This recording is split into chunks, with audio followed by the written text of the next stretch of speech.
Hola mi gente, ¿cómo están? Bienvenidos una vez más a Intimidad. Espero que te encuentres bien en cualquier lugar del globo terráqueo donde te encuentres. Gracias por acompañarme por segunda vez consecutiva en estos mini estudios que hacemos aquí en Intimidad. Y pues en el día de hoy les traigo el versículo del día, el cual se encuentra en Primera de Pedro 4:16. Y dice lo siguiente: pero si alguno padece como cristiano, no se avergüence, sino glorifique a Dios por ello. Una vez más. Pero si alguno padece como cristiano, no se avergüence, sino glorifique a Dios por ello. Gracias, Señor, por tu bella y hermosa palabra. Y pues para entender el contexto de este versículo, vamos a leer lo que está antes y lo que está después. En el versículo 15 dice: bueno, voy a leer un poquito más para arriba porque pienso que es importante pues resaltar esta parte. Dice, empezando desde el versículo 12: amados, no se sorprendan del fuego de prueba que les ha sobrevenido, como si alguna cosa extraña les aconteciese, sino gócense por cuanto son participantes de los padecimientos de Cristo, para que también la revelación de su gloria se gocen con alegría.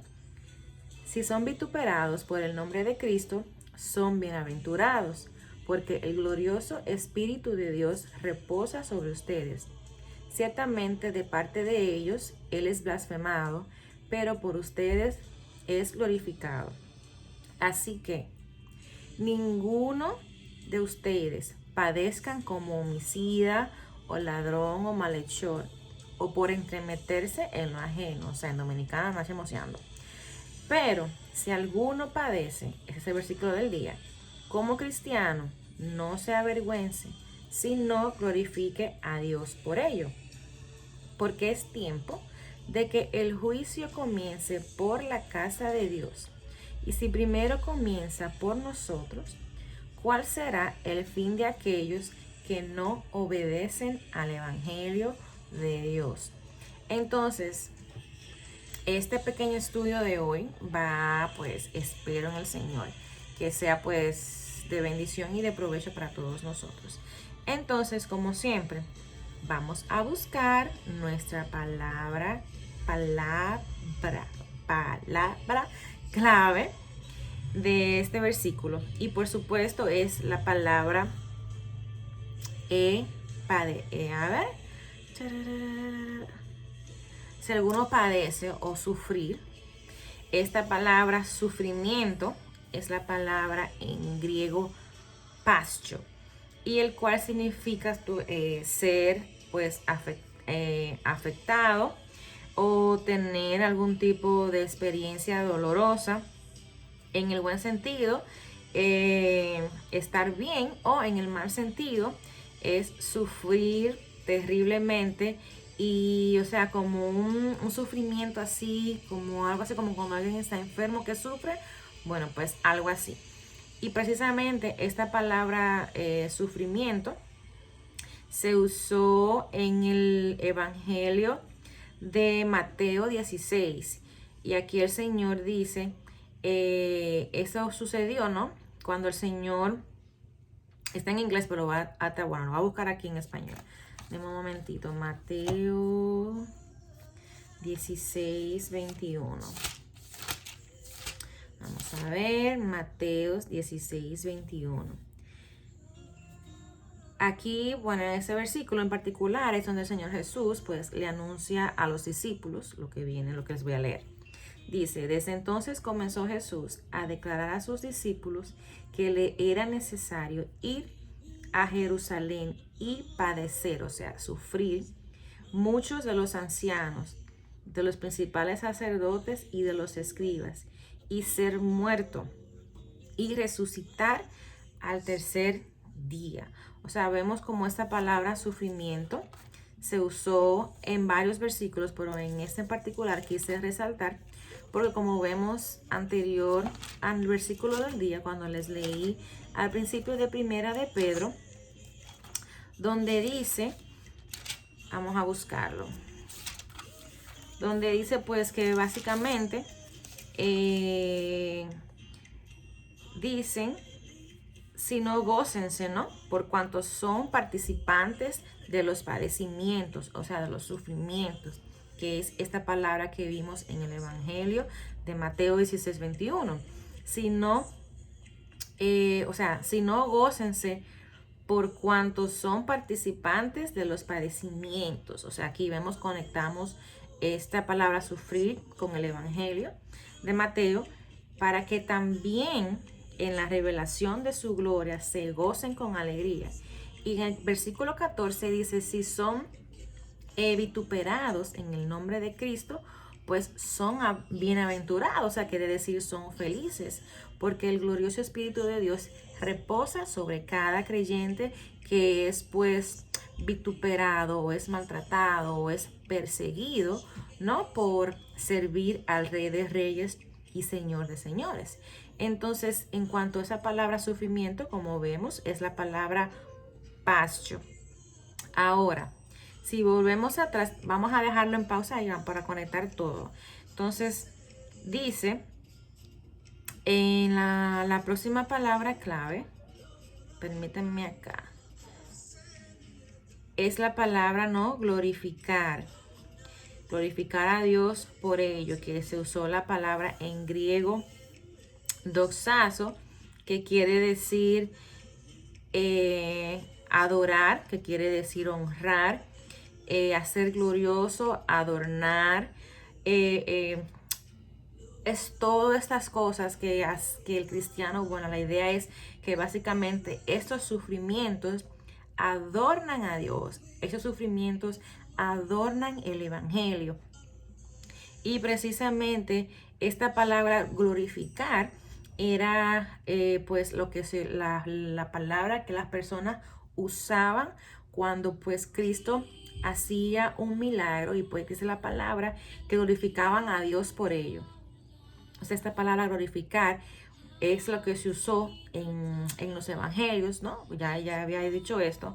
Entonces, esa es la idea de que cuando Jesús hacía un milagro, pues las personas glorificaban, honraban, magnificaban, ilustraban, adornaban, exaltaban el nombre de Dios, del Señor, por los milagros que hacía Jesús. Entonces, los cristianos, al ser perseguidos, glorifican a Dios porque esos sufrimientos glorifican a Dios o adornan a la persona del Señor. Entonces, vemos que los cristianos no deben ser maltratados o perseguidos por ser ladrones. Acá nos los indica Pedro. O sea, no quiere decir que los cristianos no pueden ser maltratados o perseguidos por hacer lo malo, sino si el cristiano es perseguido por hacer lo bueno, pues glorifique a Dios por ello. Entonces, una cosa muy importante, el cual yo entiendo que la iglesia del Señor tiene que estar bastante, pues yo digo conectados, ¿no? Y tanto en oración como en conocimiento de nuestros hermanos que alrededor del mundo pues están siendo perseguidos por su fe. Y si ustedes van acá, hay una página de internet que se llama opendoorusa.org, y allí pues nos dan cada año una lista de los países donde los cristianos son pues más perseguidos por su fe. Y en el primer lugar tenemos Norcorea. Lo voy a leer los primeros 5 lugares. Tenemos a Corea del Norte, tenemos Afganistán, tenemos Somalia, tenemos Libia y tenemos Pakistán.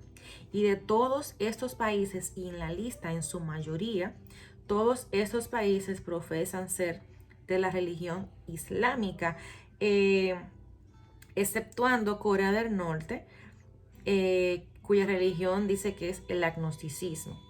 Entonces, ¿qué quiero decir con todo esto? Que todos esos cristianos, de una manera u otra, a través de su sufrimiento, a través de sus padecimientos, glorifican a Dios por ello. Por eso es que es importante que la iglesia de Cristo pues no se olvide de orar por ellos, de que el Señor les provea la capacidad espiritual y la nobleza de corazón de ver el propósito por el cual Dios pues los llevó ahí, porque como dice acá en Primera de Pedro, dice luego más adelante, porque es tiempo de que el juicio de Dios comience por la casa.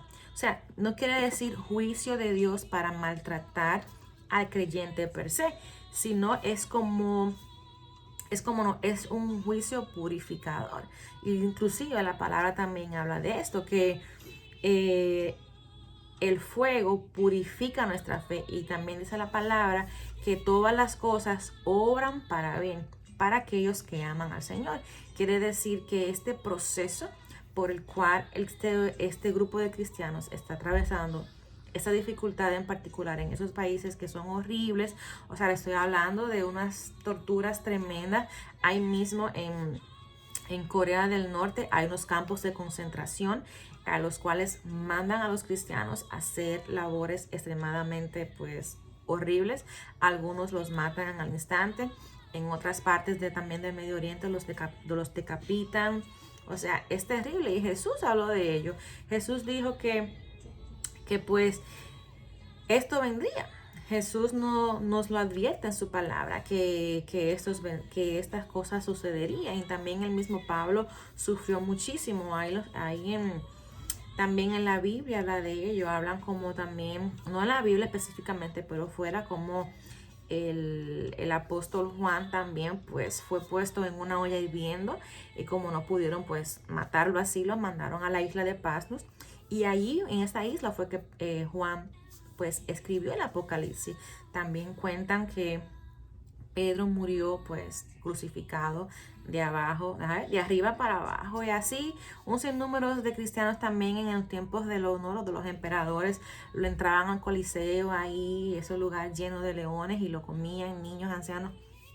O sea, todo el tiempo desde que Jesús pisó este mundo, pues a partir de ahí todos los cristianos de una manera u otra han sufrido pues persecución. Esto no es, como dice Pedro, no es de sorprendernos, porque para esto estamos puestos, dice la palabra. Entonces, este juicio que empieza por la casa de Dios, de una manera u otra, Dios permite el sufrimiento, porque como dice luego, pues dice Pablo que estos padecimientos no se comparan con la gloria venidera que ha de manifestarse cuando venga el Señor. Entonces quiere decir que esto para el cristiano es lo peor que puede suceder, más sin embargo, para los incrédulos es lo mejor que van a pasar. ¿Por qué? Porque en el fuego eterno, dice la palabra, que va a ser, nunca va a ser apagado, va a ser un fuego que siempre van a estar en constante pues castigo. O sea, que lo peor que a un cristiano le puede pasar es morir por Cristo, y dice Pablo que morir es ganancia, y automáticamente pues morimos, estamos en la presencia del Señor. ¿Cómo lo sabemos? Pues hay un testimonio bastante poderoso, el cual lo encontramos en el libro de los Hechos. Sabemos que en el libro de los Hechos pues es los Hechos, cuenta Lucas, ¿no? De la primera fundación pues de la iglesia. O sea, todo lo que pasó al principio de la iglesia está en este precioso libro de la Biblia. Entonces, el relato que les voy a buscar es pues donde Esteban pues es apedreado por los fariseos, ¿no? Por su fe. Les voy a contar un poquito. Y mientras Esteban estaba pues haciendo profesión de su fe y mostrándoles a los fariseos, ¿no?, lo que decían las escrituras del Antiguo Testamento de Cristo, pues estos pues no podían resistir, dice la palabra, con la gracia que Esteban pues les predicaba de Jesús. Y pues los fariseos prosiguieron a apedrear a Esteban, y dentro de lo que estaban allí estaba Pablo, que antes se llamaba Saulo. O sea, dice la palabra que Pablo de una manera u otra aceptaba o daba el visto bueno a lo que le estaban haciendo a Esteban. Y dice la palabra que Esteban pues al momento que estaba muriendo dijo que los perdonara, porque no saben lo que estaban haciendo, que no le tomara en cuenta pues ese pecado. Y dice la palabra que Esteban vio los cielos abiertos y al Señor sentado a la diestra del Padre. O sea que para Esteban eso fue lo peor, porque lo mejor ya venía luego de que él pues pasara a la vida eterna. Así que yo sin más me voy a despedir. Espero que me ayudes en esta palabra y que pues padezca por ser cristiano, no por hacer lo malo. Chaito, bye.